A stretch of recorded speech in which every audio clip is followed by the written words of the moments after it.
안녕하세요, 여러분.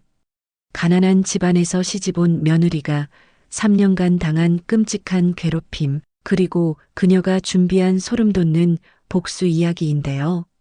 시어머니가 무릎 꿇고 빌게 만든 며느리의 정체가 과연 무엇인지 끝까지 지켜봐 주세요. 이런 이야기가 더 궁금하시다면 구독과 좋아요 눌러주시고 바로 시작해 보겠습니다.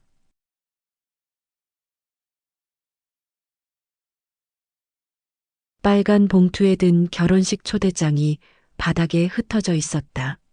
수진의 손은 떨리고 있었고 그녀의 얼굴은 창백했다. 아니, 정확히는 분노로 일그러져 있었다. 오늘은 그녀 인생에서 가장 행복해야 할 날이었다. 26살의 수진은 드디어 사랑하는 남자와 결혼하는 날이었으니까. 하지만 지금 그녀가 서 있는 이 웅장한 대저택 앞에서 행복은 온데간데 없이 사라져버렸다. 수진의 친정은 가난했다. 아버지는 공장에서 일하다가 산업재해로 다리를 다쳐 일을 못하게 되었고, 어머니는 식당에서 설거지를 해서 근근히 살림을 이어가고 있었다. 수진 자신도 대학을 중퇴하고 편의점 알바와 카페 아르바이트를 전전하며 생활비를 벌어야 했다. 그런 그녀에게 재벌가 아들 민준과의 만남은 기적 같은 일이었다. 민준은 대학교 선배였다. 그가 처음 수진에게 관심을 보였을 때 수진은 믿을 수 없었다.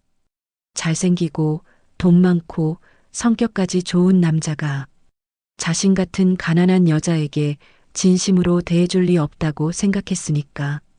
하지만 민준은 진심이었다. 그는 수진의 가난한 배경을 전혀 신경 쓰지 않았고 오히려 그녀의 순수함과 강인함을 사랑한다고 말했다. 결혼 준비 과정에서 수진은 조금씩 불안감을 느끼기 시작했다. 예물을 고를 때 시어머니가 될 윤 여사의 차가운 시선, 혼수를 준비할 때 들려온 험담들, 그리고 결혼식장을 정할 때의 노골적인 무시. 하지만 민준이 항상 그녀의 편에서 어머니를 설득해줬기 때문에 수진은 결혼 후에는 모든 게 괜찮아질 거라고 믿었다. 그런데 지금 결혼식 당일 아침에 벌어진 일은 수진의 모든 기대를 산산조각 냈다. 수진이 웨딩드레스를 입고 대저택에 도착했을 때 윤 여사는 그녀를 위아래로 훑어보더니 혀를 찼다.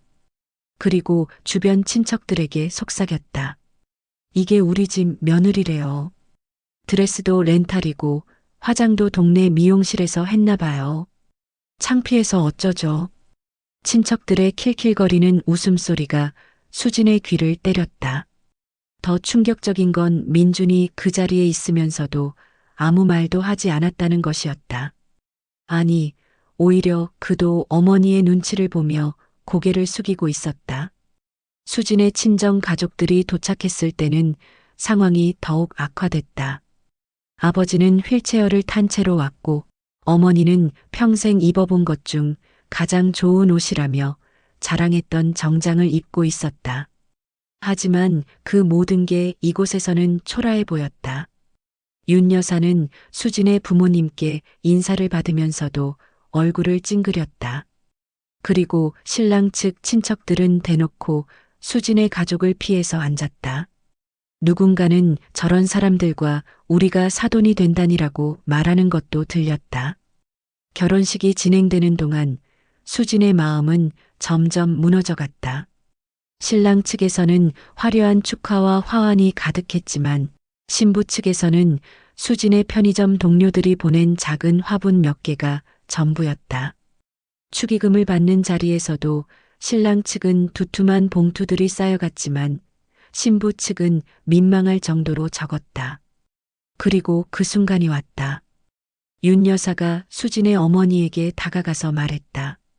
사돈댁, 우리 민준이가 워낙 착해서 수진이를 받아들였지만 앞으로 우리 집에서 살 때는 분수를 알고 살아야 해요. 가난이 전염되는 건 아니지만 그래도 조심해야죠.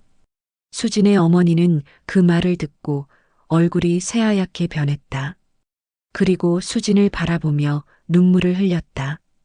딸이 행복하기를 바라는 마음으로 이 결혼을 허락했는데 오히려 딸이 고통받게 만든 것 같아서 미안했던 것이다.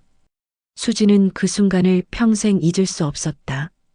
어머니의 눈물, 아버지의 굳어진 표정, 그리고 남편이 될 민준의 비겁한 침묵. 무엇보다도 자신을 바라보는 시댁 사람들의 시선. 마이너스 마치 자신이 돈에 눈이 먼 천한 여자라는 듯한 그 차가운 시선들. 피로연이 끝나고 수진이 시댁으로 향할 때 그녀의 마음속에는 사랑 대신 다른 감정이 자리 잡기 시작했다. 그것은 분노였다. 차가운 얼음 같은 분노였다. 신혼집이 아닌 시댁 본가에서 살게 된 수지는 그날 밤 작은 방 한켠에 앉아 거울을 바라봤다. 웨딩드레스를 벗고 평범한 옷을 입은 자신의 모습이 초라해 보였다. 하지만 그녀의 눈빛만은 달랐다. 예전의 순수하고 맑은 눈빛은 사라지고 그 자리에는 강철처럼 단단하고 차가운 무언가가 들어서 있었다. 수지는 거울 속 자신에게 속삭였다. 아무도 들을 수 없을 만큼 작은 목소리로 좋아. 이렇게 나올 거면 나도 각오하고 살겠어. 그날 밤부터 수진의 진짜 이야기가 시작됐다. 겉으로는 순종적이고 조용한 며느리였지만 속으로는 서서히 무언가를 준비하고 있었다. 무엇을 준비하는지는 그녀만이 알고 있었다. 창밖으로는 차가운 겨울바람이 불고 있었고 대저택의 높은 담장 너머로는 수진의 친정이 있는 달동네가 아스라하게 보였다. 두 세계 사이에 선 수진은 이제 어느 쪽에도 속하지 않는 존재가 되어버렸다. 하지만 그녀는 알고 있었다. 언젠가는 이 모든 것에 대한 대가를 치르게 할 것이라는 것을. 그리고 그때가 되면 지금 자신을 무시하는 모든 사람들이 무릎 꿇고 후회하게 만들 것이라는 것을. 수진의 복수는 이미 시작되었다. 아무도 모르는 사이에 조용히 그리고 치밀하게.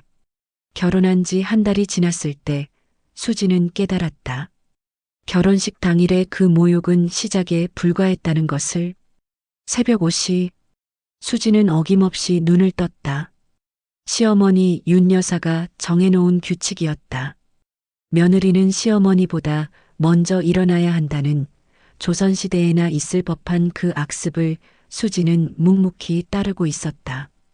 부엌에서 아침 준비를 하는 수진의 손은 이미 거칠어져 있었다.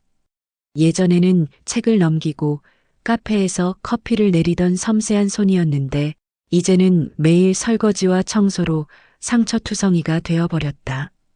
윤 여사는 매일 새로운 트집을 찾아냈다. 어제는 밥이 너무 되다고 했고 오늘은 너무 질다고 했다. 어제는 반찬이 짜다고 했고 오늘은 싱겁다고 했다. 수진이 뭘 해도 만족하지 않았다. 가장 견디기 힘든 건 윤 여사가 하인들 앞에서 수진을 망신주는 일이었다. 대저택에는 가사도우미와 정원사, 운전기사까지 여러 명의 직원들이 있었다. 윤 여사는 그들 앞에서 대놓고 수진을 꾸짖었다. 오늘도 그랬다. 수진이 거실을 청소하고 있을 때 윤 여사가 가사도우미 김 여사와 함께 나타났다. 그리고 바닥을 손으로 쓸어보더니 먼지를 들어보였다. 이게 뭐야? 청소를 이따위로 해? 김 여사, 당신이 다시 해줘. 이 아이는 집안일 하나 제대로 못하네. 그 순간 수진은 모든 것을 포기하고 싶었다. 김 여사는 수진보다 20살도 더 많은 분이었다. 그분 앞에서 이런 모욕을 당하다니. 수진의 눈에는 눈물이 맺혔지만 그녀는 꾹 참았다. 대신 더 세게 걸레를 짰다. 민주는 어떨까? 수진은 남편에게 기댈 생각을 했었다. 결혼 전에는 그토록 자신을 사랑한다고 했던 남자가 아내가 모욕당하는 걸 보면 뭔가 해주지 않을까 기대했었다. 하지만 민주는 변해 있었다. 아니, 원래 이런 사람이었던 걸까? 그는 어머니 앞에서는 완전히 다른 사람이 되었다. 마마보이라는 말이 이런 걸까? 수진이 힘들다고 말해도 민주는 항상 어머니 편을 들었다. 어머니가 왜 그러시겠어? 너도 좀 더 노력해봐. 어머니 성격이 까다로운 건 알지만 시간이 지나면 괜찮아질 거야. 민준의 이 말을 들었을 때 수지는 정말 절망했다. 남편마저 자신을 이해하지 못한다는 사실이 가슴을 찢어 놓았다. 그런 어느 날 충격적인 일이 벌어졌다. 수진이 임신을 한 것이다.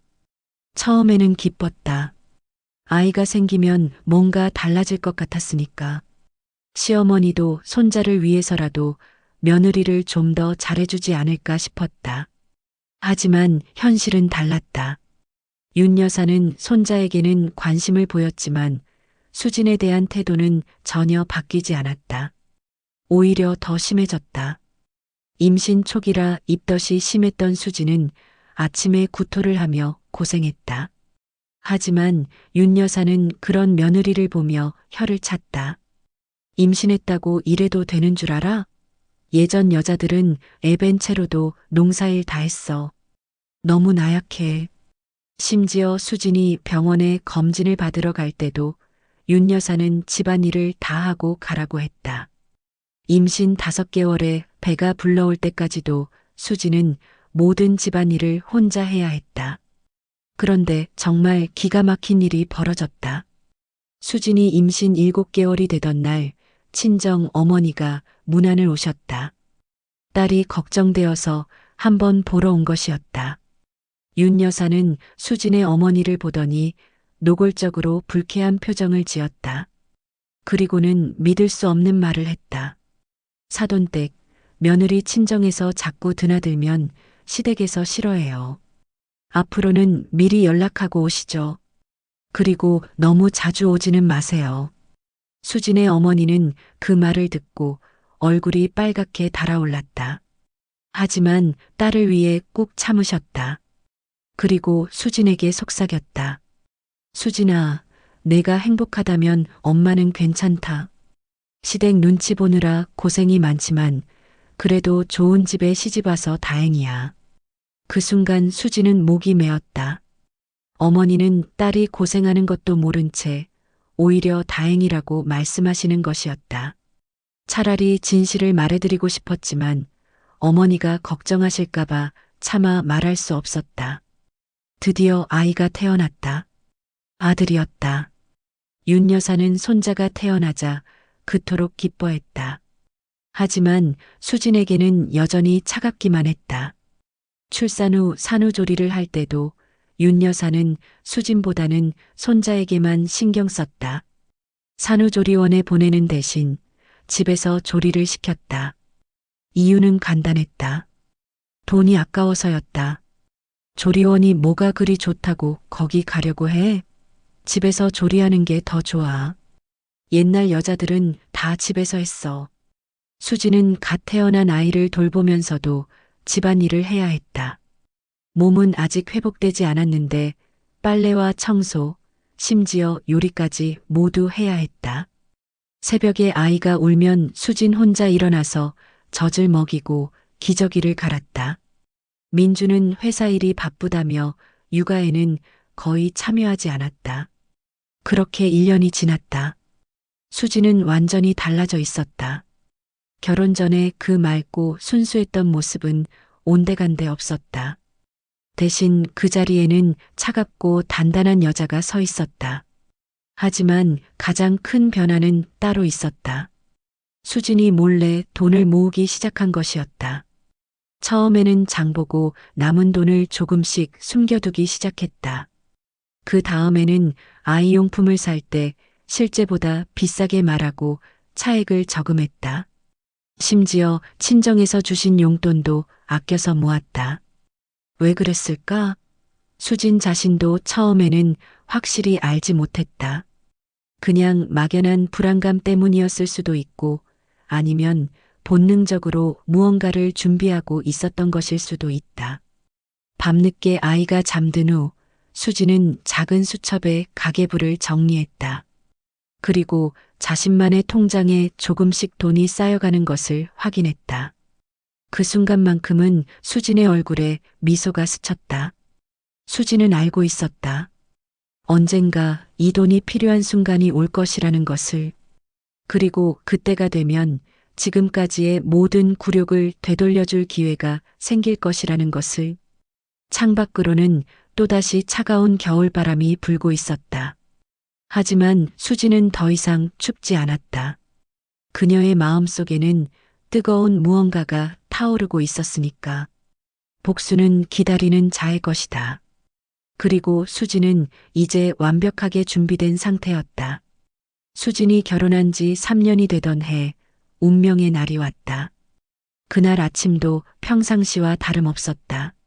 수지는 새벽 5시에 일어나 아침 준비를 하고 있었고, 두 돌이 갓 지난 아들 준우는 아직 잠들어 있었다. 윤 여사는 평소처럼 며느리가 끓인 미역국 맛을 보더니 짜다고 투덜거렸다. 하지만 오전 10시경 집안의 평화는 산산조각이 났다. 시아버지가 회사에서 급히 전화를 걸어왔다. 목소리는 떨리고 있었고 말끝마다 절망이 묻어났다. 회사가 부도 위기에 몰렸다는 것이었다. 시아버지의 건설회사는 대형 아파트 단지 건설 프로젝트를 맡았었다. 하지만 하청업체가 부실 공사를 했고 그로 인해 건물 일부가 붕괴되는 사고가 발생했다. 다행히 인명피해는 없었지만 보상금과 재건축 비용으로 수십억 원이 필요한 상황이 되었다. 더 끔찍한 건 이미 은행에서 대출을 받을 수 있는 한계치를 넘어섰다는 것이었다. 회사 건물과 집까지 모두 담보로 잡혀 있었다. 2주 안에 돈을 마련하지 못하면 모든 것을 잃게 되는 상황이었다. 윤 여사는 그 소식을 듣고 완전히 패닉 상태가 되었다. 평생 부유하게 살아온 그녀에게 가난해질 수도 있다는 현실은 받아들일 수 없는 일이었다. 그리고 그녀는 또다시 모든 책임을 며느리에게 돌렸다. 이게 다 내 팔자 때문이야. 내가 이 집에 들어온 후로 불행이 시작됐어. 윤 여사는 거의 미친 사람처럼 수진을 몰아세웠다. 심지어 수진의 친정집에까지 전화를 걸어서 험담을 퍼부었다. 사돈댁, 당신 딸 때문에 우리 집안이 망하게 생겼어요. 재수 없는 년을 며느리로 받아들인 게 죄예요. 수진의 어머니는 그 전화를 받고 큰 충격을 받아 쓰러지셨다. 혈압이 급상승해서 응급실에 실려가야 했다. 수진은 그 소식을 듣고 미칠 것 같았다. 시댁의 경제적 위기도 시어머니의 모욕도 참을 수 있었다. 하지만 자신의 어머니까지 해치는 것은 절대 용서할 수 없었다. 그날 밤 수진은 처음으로 윤 여사에게 맞섰다. 어머니, 제 친정에는 더 이상 연락하지 마세요. 이 집 일은 이 집에서 해결하세요. 윤 여사는 며느리가 처음으로 대든 것에 경악했다. 감히 내가 나한테 대들어? 내 때문에 이 집안이 이렇게 됐는데. 그럼 제가 어떻게 해드릴까요? 제가 마법사라서 돈을 만들어낼 수 있나요? 수진의 차가운 반박에 윤 여사는 할 말을 잃었다. 하지만 곧이어 더욱 잔인한 말을 쏟아냈다. 너 같은 가난뱅이가 뭘 할 수 있겠어? 차라리 이 집에서 나가. 내가 없으면 우리 집안이 다시 좋아질 거야. 그 순간이었다. 수진의 마음속에서 무언가가 완전히 바뀌었다. 그녀는 더 이상 참지 않기로 했다. 아니, 참는 것을 넘어서서 적극적으로 행동하기로 했다. 하지만 그 행동은 아무도 예상하지 못한 방향으로 흘러갔다.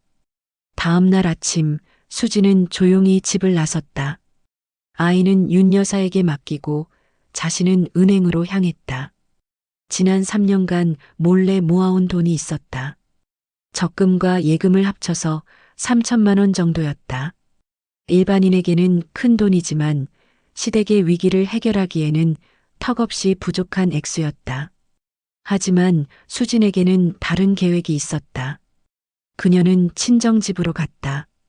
어머니는 아직 병원에 계셨지만 아버지가 집에 계셨다. 다리를 다쳐서 거동이 불편한 아버지 앞에 수지는 무릎을 꿇고 앉았다. 그리고 충격적인 제안을 했다. 친정집을 담보로 잡아서 돈을 빌리자는 것이었다. 아버지는 깜짝 놀랐다. 그 작은 집이 가족 전체의 유일한 안식처였기 때문이다.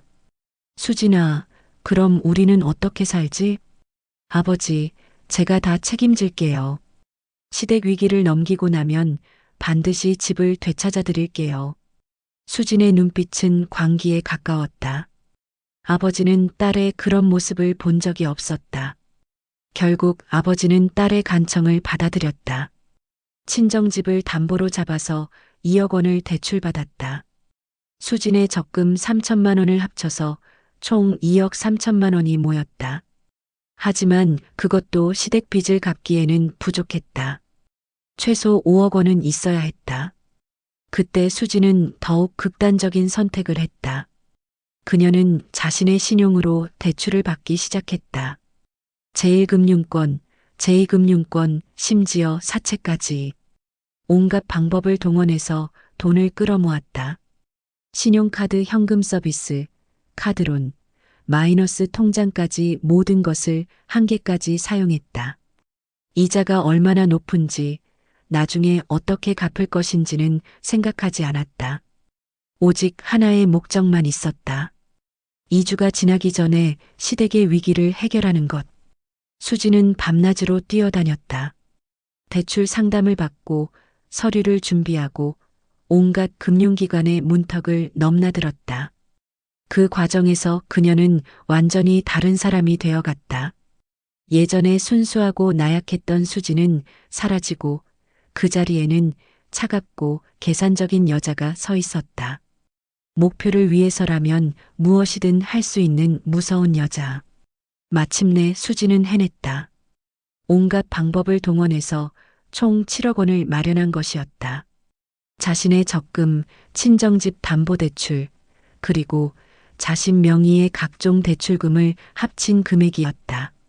하지만 이 모든 것을 시댁에 건네면서도 수지는 아무에게도 말하지 않았다. 심지어 남편 민준에게도 비밀로 했다. 돈이 마련되자 시댁의 위기는 순식간에 해결되었다. 보상금을 지불하고 재건축 비용도 충당할 수 있었다. 회사는 다시 정상화되었다. 가족들은 환호했다. 윤 여사는 마치 자신들의 능력으로 위기를 극복한 것처럼 자랑했다. 역시 우리 가문이 다르지. 이런 위기쯤은 금세 극복할 수 있어. 민준도 안도의 한숨을 쉬며 말했다. 다행이야. 아버지가 어떻게 돈을 구하신 건지는 모르겠지만 정말 다행이야. 아무도 묻지 않았다. 그 거대한 돈이 어디서 왔는지, 누가 마련한 것인지. 그들은 위기만 넘어가면 된다고 생각했다. 하지만 수지는 알고 있었다. 이제 진짜 게임이 시작된다는 것을. 그녀는 모든 대출 서류와 증빙 자료를 조심스럽게 보관했다. 언젠가 필요한 순간이 올 것이라는 것을 알고 있었기 때문이다. 그날 밤 수지는 거울 앞에 섰다. 거울 속의 자신은 3년 전에 그 순수했던 신부와는 완전히 달랐다. 눈빛은 차갑고 날카로웠고 입가에는 알 수 없는 미소가 걸려 있었다. 수지는 중얼거렸다. 이제 누가 누구에게 신세를 졌는지 똑똑히 보게 될 거야. 창밖으로는 봄바람이 불고 있었다. 하지만 수진의 마음속에는 겨울보다 더 차가운 바람이 불고 있었다. 복수의 씨앗이 심어졌다. 이제 그것이 어떤 열매를 맺을지는 시간이 말해줄 것이다. 챕터 4 숨겨진 구원자. 위기가 해결된 지 3개월이 지났지만 수진의 일상은 전혀 달라지지 않았다. 윤 여사는 여전히 며느리를 하인처럼 부렸고 민주는 여전히 어머니 편만 들었다.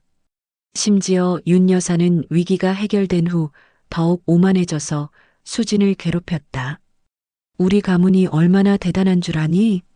그런 큰 위기도 금세 해결했잖아. 너 같은 가난뱅이 지방과는 차원이 다르다고. 하지만 수지는 더 이상 예전의 그 순종적인 며느리가 아니었다. 그녀의 눈빛에는 기묘한 여유가 흐르고 있었다. 마치 무언가 큰 비밀을 간직한 사람의 표정이었다. 그런 수진의 변화를 가장 먼저 눈치챈 건 집안의 가사도우미 김 여사였다. 사모님, 요즘 며느님이 좀 이상해요. 예전엔 그렇게 순했는데 요즘엔 뭔가 다르달까요? 하지만 윤 여사는 그런 말에 귀 기울이지 않았다. 며느리가 조금 달라졌다고 해서 자신의 위치가 바뀔 리는 없다고 생각했으니까. 수지는 매일 밤 자신의 방에서 계산기를 두드렸다. 월 이자만 해도 수백만 원씩 나가고 있었다. 친정집 담보대출, 신용대출, 카드론, 사채까지. 온갖 종류의 빚이 그녀의 목을 조여오고 있었다. 하지만 수지는 전혀 급해하지 않았다. 오히려 그 상황을 즐기고 있는 것 같았다.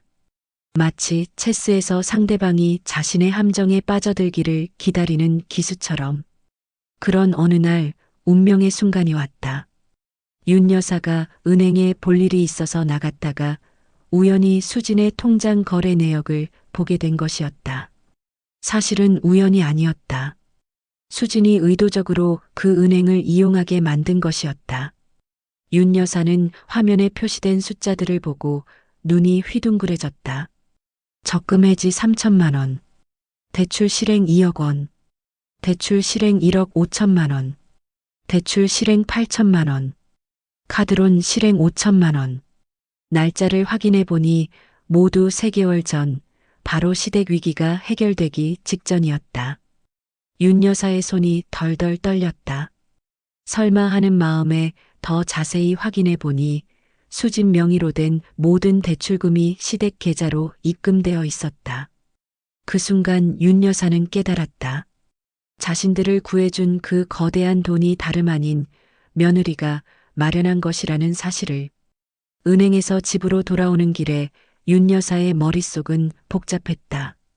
충격과 당황, 그리고 말할 수 없는 부끄러움이 밀려왔다.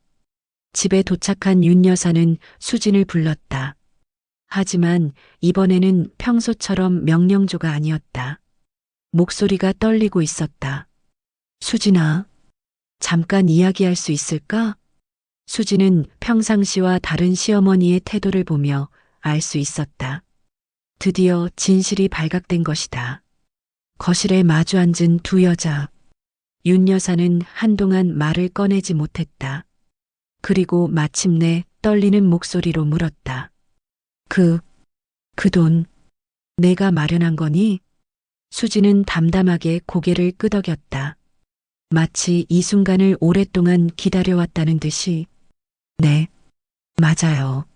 어떻게 그런 큰 돈을. 제가 3년간 모은 적금, 친정집 담보대출, 그리고 제 신용으로 받을 수 있는 모든 대출을 받았어요. 총 7억 원이었죠. 윤 여사는 그 말을 듣고 완전히 말을 잃었다. 자신이 그토록 무시하고 멸시했던 며느리가 실제로는 집안을 구한 은인이었다는 것이다. 왜 말하지 않았니? 수진의 입가에 차가운 미소가 스쳤다. 말해서 뭐 하겠어요? 어차피 어머니는 믿지도 않으셨을 테고 오히려 제가 거짓말한다고 하셨겠죠. 그 말에 윤 여사는 할 말을 잃었다. 실제로 그랬을 것이기 때문이다. 하지만 더 충격적인 건 그 다음이었다.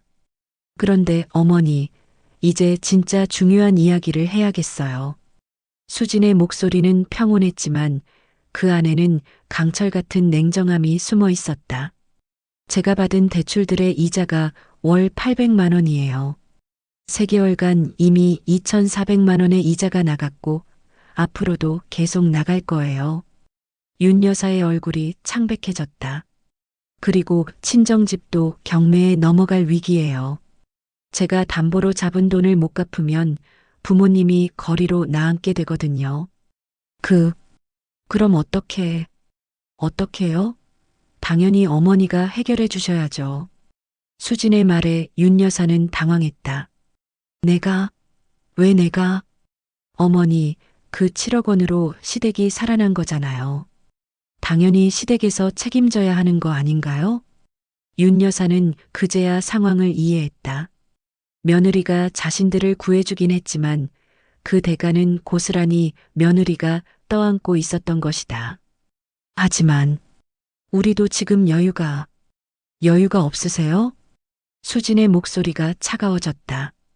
3개월 전에는 7억이 없어서 망할 뻔했지만 지금은 회사도 정상화되고 매출도 회복되었잖아요. 그런데 월 800만 원 이자도 못 내주세요? 윤 여사는 할 말을 잃었다.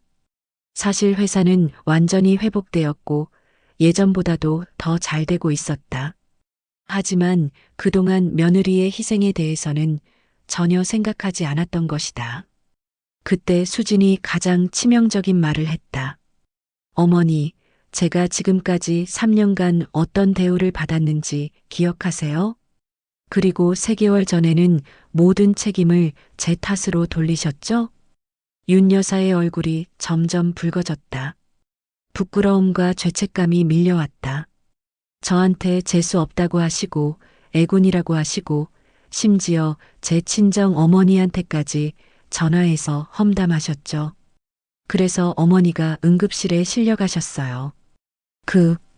그건 그런 분께 제가 왜 미리 말씀드려야 했을까요? 어차피 믿지도 않으실 텐데요. 수진의 논리는 완벽했다. 윤 여사는 반박할 말이 없었다. 하지만 수진은 여기서 끝내지 않았다. 진짜 복수는 이제부터였다. 어머니, 이제 선택하세요. 제가 받은 모든 대출을 시댁에서 떠맡으시든지 아니면 제가 모든 걸 정리하겠어요. 그 대신 어머니도 시댁도 다시는 보지 않을 거예요. 윤 여사는 깜짝 놀랐다. 무슨 소리야? 내가 어디 가겠다는 거니? 네. 준우하고 함께 이 집을 떠날 거예요. 그리고 어머니가 그동안 저를 어떻게 대했는지, 누가 이 집을 구했는지 모든 걸 세상에 알릴 거예요. 수진의 눈빛이 번뜩였다. 요즘 SNS라는 게 있잖아요. 제가 가진 모든 증거 자료와 함께 이야기를 올리면 사람들이 어떻게 반응할까요? 윤 여사는 그 순간 진짜로 무서워했다. 세상에 망신을 당하는 것보다 더 끔찍한 일은 없었으니까. 수지는 마지막으로 결정타를 날렸다. 어머니, 제가 지금까지 참고 견딘 이유는 단 하나였어요. 제 아이 때문이었죠. 하지만 이제는 다른 방법을 생각하고 있어요. 윤 여사의 온몸이 떨렸다. 며느리의 이런 모습을 본 적이 없었다. 그날 밤 윤 여사는 잠을 이루지 못했다. 자신이 그동안 얼마나 큰 실수를 저질렀는지 깨닫게 되었기 때문이다. 그리고 수지는 자신의 방에서 조용히 미소 지었다. 드디어 게임이 시작된 것이다. 챕터 5 차가운 결별. 그 다음 날 아침 윤 여사는 눈이 퉁퉁 부은 채로 수진을 찾았다. 밤새 뒤척이며 고민한 끝에 내린 결론이 있었다. 며느리가 떠나는 것만은 막아야 한다는 것이었다. 손자까지 데려가 버리면 정말 큰일이었다. 윤 여사는 평생 처음으로 며느리 앞에 무릎을 꿇었다. 수지는 그 모습을 보고도 표정 하나 변하지 않았다. 마치 이미 예상했다는 듯이. 윤 여사는 떨리는 목소리로 말했다. 수진아, 제발 용서해다오. 내가 그동안 너를 몰라봤다. 정말 미안하다. 하지만 수진의 반응은 차가웠다. 어머니, 일어나세요. 보기 흉해요. 아니다. 내가 잘못했다. 내가 용서해 줄 때까지 일어나지 않을 거다. 윤 여사는 정말로 바닥에 엎드려서 빌었다. 평생 남을 무릎 꿇기만 했던 여자가 이제는 스스로 무릎을 꿇고 있었다. 하지만 수지는 전혀 감동받지 않았다. 어머니, 이제 와서 무릎 꿇는다고 해서 지난 3년이 없어지나요? 제가 당한 모욕이 사라지나요? 그렇지만 제 친정 어머니가 응급실에 실려간 일도, 하인들 앞에서 저를 망신 준 일도, 임신했을 때 집안일 시킨 일도 다 없던 일이 되나요? 윤 여사는 할 말을 잃었다. 수진이 하나하나 열거하는 과거의 일들이 모두 사실이었기 때문이다. 수진아, 그래도 우리가 가족이잖니. 수진은 차가운 웃음을 지었다. 가족이요? 어머니가 언제 저를 가족으로 생각하셨나요? 3년 내내 저는 이 집의 하인이었어요. 가족이 아니라요. 그 순간 민준이 회사에서 급히 돌아왔다. 어머니에게서 급한 전화를 받았기 때문이었다. 민준은 어머니가 무릎 꿇고 있는 모습을 보고 놀랐다. 어머니, 왜 이러세요? 수진아, 어머니를 일으켜드려. 하지만 수진은 남편을 바라보며 실망스러운 표정을 지었다. 당신도 어머니 편만 들 거죠? 늘 그랬으니까. 무슨 소리야? 나는. 당신은 3년 내내 제가 어떤 대우를 받는지 알면서도 모른 척 했어요. 그게 남편이에요? 민주는 할 말을 잃었다. 사실 그는 어머니의 며느리 괴롭히기를 알고 있었지만 어쩔 수 없다고 생각했었다. 수지는 그런 남편을 보며 완전히 실망했다. 좋아요. 이제 정말 끝이네요. 수지는 미리 준비해둔 서류 뭉치를 꺼냈다. 그 안에는 충격적인 내용들이 들어 있었다. 이게 뭐야? 윤 여사가 떨리는 손으로 서류를 받아보았다. 그 안에는 지난 3년간의 모든 기록이 들어 있었다.